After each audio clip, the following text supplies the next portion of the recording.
दिल्ली की गलियां दिल्ली निवासियों के रुधिर से प्लावित हो रही हैं। नादिर शाह की सेना ने सारे नगर में आतंक जमा रखा है। जो कोई सामने आ जाता है उसे उनकी तलवार से घाट उतरना पड़ता है। नादिर शाह का प्रचंड क्रोध किसी भांति शांत ही नहीं होता।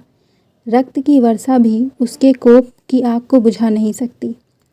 नादिर शाह दरबारे आम में तख्त पर बैठा हुआ है। उसकी आंखों में जैसे ज्वालाएं निकल रही हैं। दिल्ली वालों की इतनी हिम्मत कि उसके सिपाहियों का अपमान करे। उन कापुरुषों की यह मजाल। वह काफिर तो उसकी सेना की एक ललकार पर रण क्षेत्र से निकल भागे थे। नगर निवासियों का आर्तनाद सुन सुनकर स्वयं सेना के दिल कांप जाते थे। मगर नादिर शाह की क्रोधाग्नि शांत नहीं होती। यहाँ तक कि उसका सेनापति भी उसके सम्मुख जाने का साहस नहीं कर सकता। वीर पुरुष दयालु होते हैं। असहायों पर, दुर्बलों पर, स्त्रियों पर क्रोध नहीं करते। इन पर क्रोध करना वे अपनी शान के खिलाफ समझते हैं। किंतु निष्ठुर नादिर शाह की वीरता दया शून्य थी। दिल्ली का बादशाह सिर झुकाए नादिर शाह के पास बैठा हुआ था। हरमसरा में विलास करने वाला बादशाह नादिर शाह की अविनयपूर्ण बातें सुन रहा था, पर मजाल ना थी कि जबान खोल सके। उसे अपनी ही जान के लाले पड़े हुए थे। पीड़ित प्रजा की रक्षा कौन करे? वह सोचता था मेरे मुंह से कुछ निकले और वह मुझी को डांट बैठते थे। अंत में जब सेना की पैशाचिक क्रूरता पराकाष्ठा को पहुंच गई तो मुहम्मद शाह के वजीर से ना रहा गया। वह कविता का मर्मज्ञ था, खुद भी कवि था। जान पर खेल कर नादिर शाह के सामने पहुंचा और यह शेर पढ़ा। कसे न बाद की दिगार व तेगे नाच कुसी, मगर की जिंदा कुनी खलकरा व बाजकुसी। अर्थात तेरी निगाहों की तलवार से कोई नहीं बचा। अब यही उपाय है कि मुर्दों को फिर जिलाकर कत्ल करें। शेर ने दिल पर चोट किया। पत्थर में भी सुराख होते हैं, पहाड़ों में भी हरियाली होती है, पाषाण हृदय में भी रस होता है। इस शेर ने पत्थर को पिघला दिया। नादिर शाह ने सेनापति को बुलाकर कत्ले आम बंद करने का हुक्म दिया। एकदम तलवारें म्यान में चली गई। कातिलों के उठे हुए हाथ उठे ही रह गए। जो सिपाही जहाँ था वहीं बूत बन गया। शाम हो गई थी। नादिर शाह शाही बाग में सैर कर रहा था। बार बार वही शेर पढ़ता और झूमता। दिल्ली का खजाना लुट रहा है। शाही महल पर पहरा है। कोई अंदर से बाहर या बाहर से अंदर आ जा नहीं सकता। बेगमें भी अपने महलों से बाहर बाग में निकलने की हिम्मत नहीं कर सकती। महज खजाने पर ही आफत नहीं आई हुई है। सोने चांदी के बर्तनों, बेशकीमती तस्वीरों और आराइश की अन्य सामग्रियों पर भी हाथ साफ किया जा रहा है। नादिर शाह तख्त पर बैठा हुआ हीरे और जवाहरात के ढेरों को गौर से देख रहा है, पर वह चीज़ नज़र नहीं आती जिसके लिए मुद्दत से उसका चित्त ललायित हो रहा था। उसने मुगले आजम नाम के हीरे की प्रशंसा, उसकी करामातों की चर्चा सुनी थी। उसको धारण करने वाला मनुष्य दीर्घजीवी होता है। कोई रोग उसके निकट नहीं आता। उस रत्न में पुत्रदायिनी शक्ति है। दिल्ली पर आक्रमण करने के जहाँ और अनेक कारण थे, वहाँ इस रत्न को प्राप्त करना भी एक कारण था। सोने चांदी के ढेरों पर बहुमूल्य रत्नों की चमक दमक से उसकी आंखें भले ही चौंधिया जाएं, पर हृदय उल्लसित ना होता था। उसे तो मुगले आजम की धुन थी और मुगले आजम का वहाँ कहीं पता ना था। वह क्रोध से उन्मत्त होकर शाही मंत्रियों की ओर देखता और अपने अफसरों को झिड़कियाँ देता था, पर अपना अभिप्राय खोलकर ना कह सकता था। किसी की समझ में ना आता था कि वह इतना आतुर क्यों हो रहा है। यह तो खुशी से फूले ना समाने का अवसर है। अतुल संपत्ति सामने पड़ी हुई है। संख्या में इतनी सामर्थ्य नहीं कि उसकी गणना कर सके। संसार का कोई भी महीपति इस विपुल धन का एक अंश भी पाकर अपने को भाग्यशाली समझता, परंतु यह पुरुष जिसने इस धनराशि का संतास भी पहले कभी आंखों से न देखा होगा, जिसकी उम्र भेड़ें चराने में ही गुजरी, क्यों इतना उदासीन है। आखिर जब रात हुई, बादशाह का खजाना खाली हो गया और उस रत्न के दर्शन ना हुए, तो नादिर शाह की क्रोधाग्नि फिर भड़क उठी।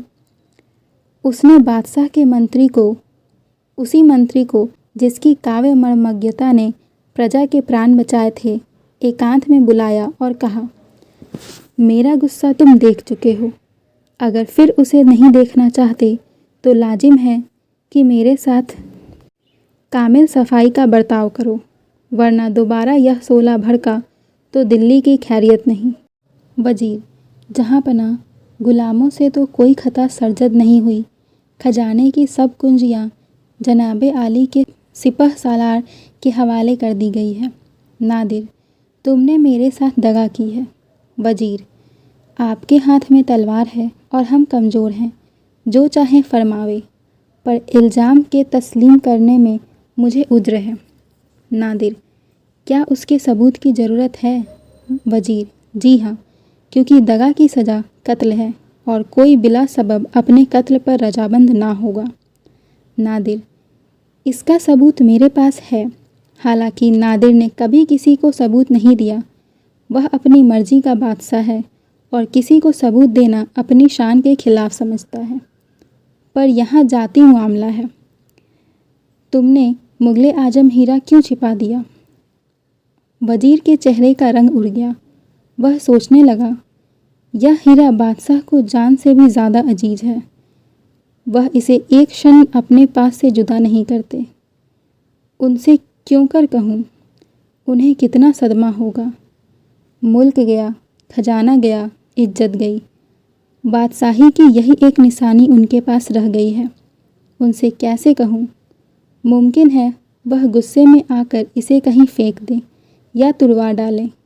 इंसान की आदत है कि वह अपनी चीज़ दुश्मन को देने की अपेक्षा उसे नष्ट कर देना अच्छा समझता है।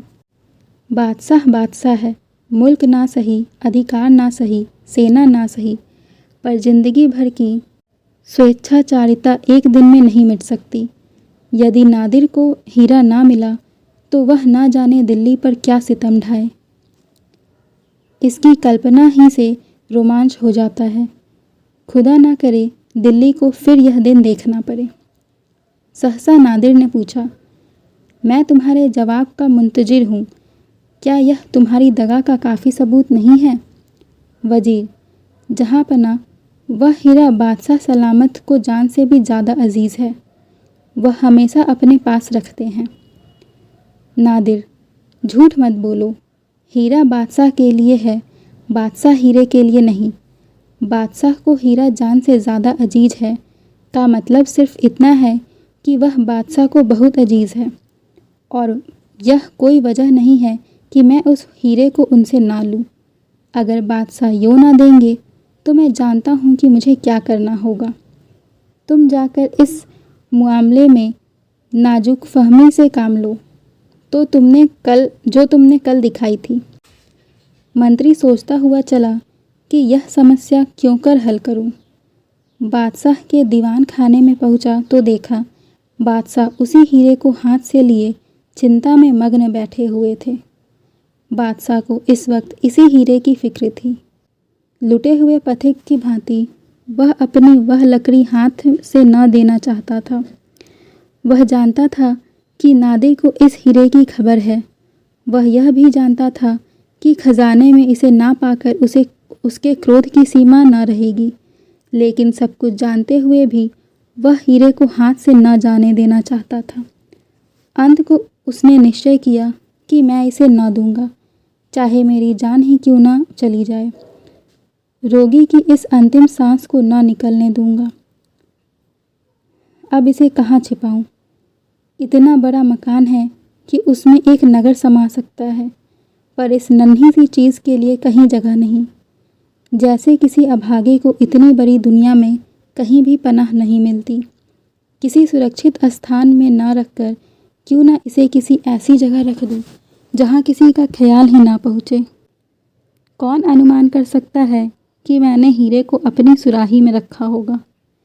अच्छा, हुक्के की फरसी में क्यों न डाल दूं, फरिश्तों को भी खबर ना होगी। यह निश्चय करके उसने हीरो को फरसी में डाल दिया, पर तुरंत ही शंका हुई कि ऐसे बहुमूल्य रत्न को इस जगह रखना उचित नहीं। कौन जाने जालिम को मेरी गुरगुरी ही पसंद आ जाए। उसने तुरंत गुरगुरी का पानी तस्तरी में उड़ेल दिया और हीरे को निकाल लिया। पानी की दुर्गंध उड़ी, पर इतनी हिम्मत ना पड़ती थी कि खिदमतगार को बुलाकर पानी फिकवा दे। भय होता था कहीं वह तार ना जाए। वह इसी दुविधा में पड़ा हुआ था कि मंत्री ने आकर बंदगी की। बादशाह को उस पर पूरा विश्वास था, किंतु उसे अपनी क्षुद्रता पर इतनी लज्जा आई, वह इस रहस्य को उस पर भी प्रकट ना कर सका। गुमसुम होकर उसकी ओर ताकने लगा।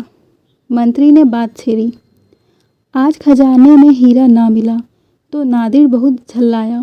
कहने लगा, तुमने मेरे साथ दगा की है। मैं शहर लुटवा दूंगा, कत्लेआम करा दूंगा, सारे शहर को खाक में मिला दूंगा। मैंने कहा, जनाबे आली को अख्तियार है, जो चाहें करे, पर हमने खजाने की सब कुंजियां आपके सिपाह सलार को दे दी है। वह कुछ साफ साफ तो कहता ना था, बस कनायों पर बातें कर रहा था और भूले गीदड़ की तरह इधर उधर बौखलाया फिरता था कि किसे पाए और नोच खाए। मोहम्मद शाह ने कहा, मुझे तो उसके सामने बैठते हुए भी ऐसा खौफ मालूम होता है, गोया किसी शेर के सामने हो। जालिम की आंखें कितनी तुद्र और गजबनाक हैं। आदमी क्या है, शैतान है। खैर, मैं भी उधेड़ बुन में पड़ा हुआ हूँ, फिर इसे कैसे छिपाऊँ। सल्तनत जाए गम नहीं, पर इस हीरे को मैं उस वक्त तक ना दूंगा जब तक कोई गर्दन पर सवार होकर इसे छीन ना ले। वजीर ने कहा, खुदा न करे कि हुजूर के दुश्मनों को यह जिल्लत उठानी पड़े। मैं एक तरकीब बतलाऊं? हुजूर इसे अपने अमामे में रख लीजिए, वहाँ तक उसके फरिश्तों को भी ख्याल ना पहुँचेगा। मोहम्मद शाह ने कहा, तुमने खूब सोचा, वाकई तुम्हें खूब सूझी। हजरत इधर उधर टटोलने के बाद अपना सा मुँह लेकर रह जाएगा। मेरे अमामे को कौन देखेगा? इसी से तो मैंने तुम्हें लुकमान का खिताब दिया है। बस यह तय रहा। दूसरे ही दिन दोनों बादशाहों में सुलह हो गई। वजीर नादिर शाह के कदमों पर गिर पड़ा और अर्ज की, अब इस डूबती हुई किश्ती को आप ही पार लगा सकते हैं, वरना इसका अल्लाह ही वली है। हिंदुओं ने सिर उठाना शुरू कर दिया है। राजपूत, सिख सभी अपनी अपनी ताकतों को मुकम्मल कर रहे हैं।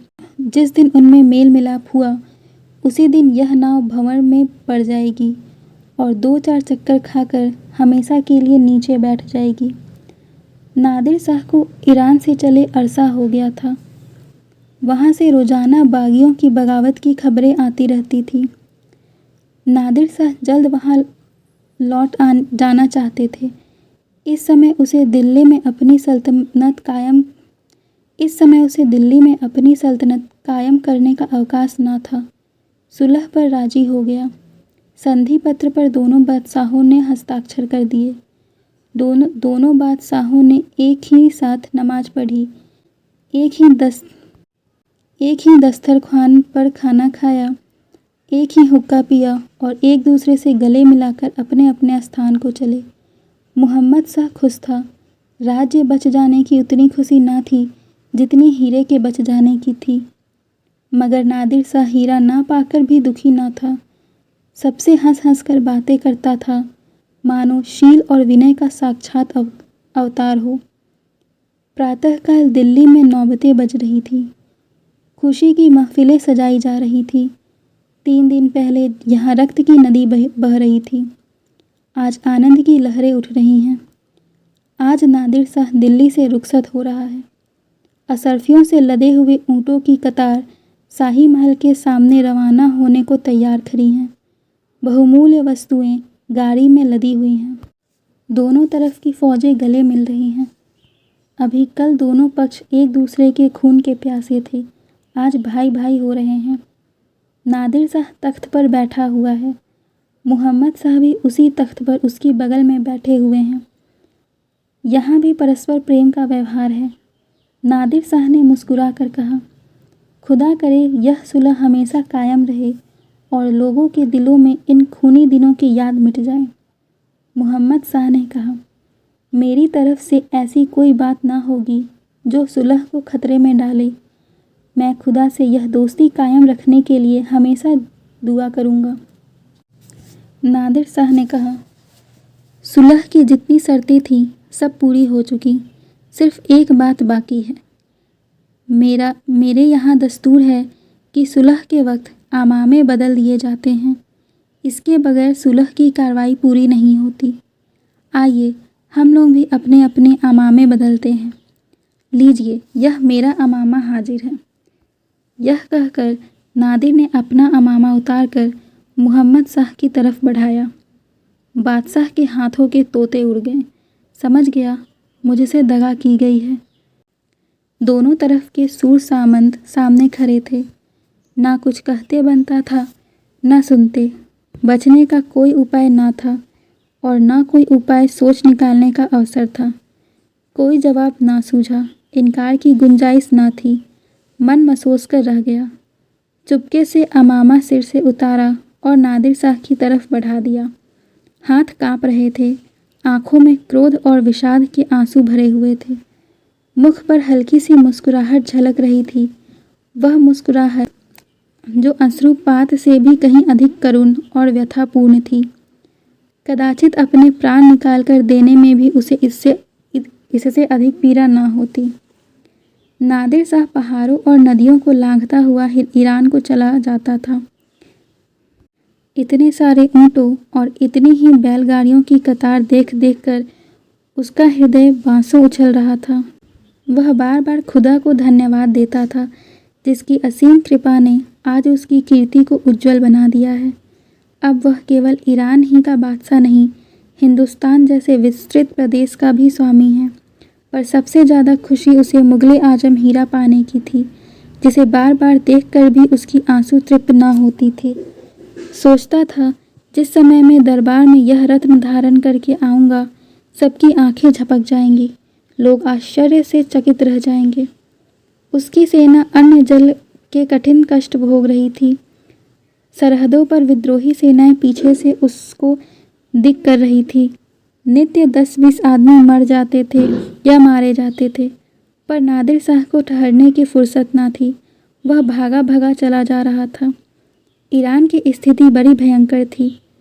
शहजादा खुद विद्रोह शांत करने के लिए गया हुआ था, पर विद्रोह दिन प्रतिदिन उग्र रूप धारण करता जाता था। शाही सेना कई युद्धों में परास्त हो चुकी थी। हर घड़ी यही भय होता था कि कहीं वह स्वयं शत्रुओं के बीच घिर ना जाए। पर वह रे प्रताप, शत्रुओं ने ज्यों ही सुना कि नादिर शाह ईरान आ पहुँचे हैं, त्यों ही उनके हौसले पस्त हो गए। उसका सिहनाद सुनते ही उनके हाथ पांव फूल गए। इधर नादिर शाह ने तेहरान में प्रवेश किया, उधर विद्रोहियों ने शहजादे से सुलह की प्रार्थना की, शरण में आ गए। नादिर शाह ने यह शुभ समाचार सुना तो उसे निश्चय हो गया कि सब उसी हीरे की करामात है। यह उसी का चमत्कार है जिसने शत्रुओं का सिर झुका दिया, हारी हुई बाजी जिता दी।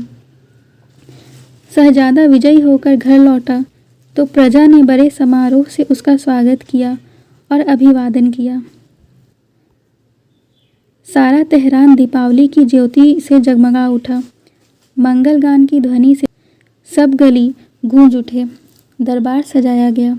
नादिर शाह ने गर्व से उठकर शहजादे के ताज को मुगले आजम हीरे से अलंकृत कर दिया। पितृ स्नेह से हृदय पुलकित हो उठा। वह नादिर जिसने दिल्ली में खून की नदी बहाई थी, पुत्र प्रेम से फूला ना समाता था। उसकी आंखों से गर्व और हार्दिक उल्लास के आंसू बह रहे थे। सहसा बंदूक की आवाज़ आई। दरबार हिल उठा। लोगों के कलेजे धड़क उठे। हाय, वज्रपात हो गया। बंदूक की आवाज़ें कानों में गूंज ही रही थी कि शहजादा कटे हुए पेड़ की तरह गिर पड़ा। साथ ही वह रत्न जटित मुकुट भी नादिर शाह के पैरों के पास आ गिरा। नादिर शाह ने उन्मत्त की भांति हाथ उठाकर कहा, कातिलों को पकड़ो। साथ ही शोक से विह्वल होकर वह शहजादे के प्राणहीन शरीर पर गिर पड़ा। जीवन की सारी अभिलाषाओं का अंत हो गया। लोग कातिलों की तरफ दौड़े। फिर धाएं धाएं की आवाज़ें आई और दोनों कातिल गिर पड़े। उन्होंने आत्महत्या कर ली। दोनों विद्रोही पक्ष के नेता थे। हाय रे मनुष्य का मनोरथ, तेरी भित्ति कितनी अस्थिर है। बालू पर की दीवार तो वर्षा में गिरती है, पर तेरी दीवार बिना पानी बूंद के ढह जाती है। आंधी में दीपक का कुछ भरोसा किया जा सकता है, पर तेरा नहीं। नादिर शाह को लोगों ने लाश पर से उठाया। उसका करुण क्रंदन हृदय को हिलाए देता था। सभी की आंखों से आंसू बह रहे थे। होनहार कितना प्रबल, कितना निष्ठुर, कितना निर्दयी और कितना निर्मम है। नादिर शाह ने हीरे को जमीन से उठा लिया।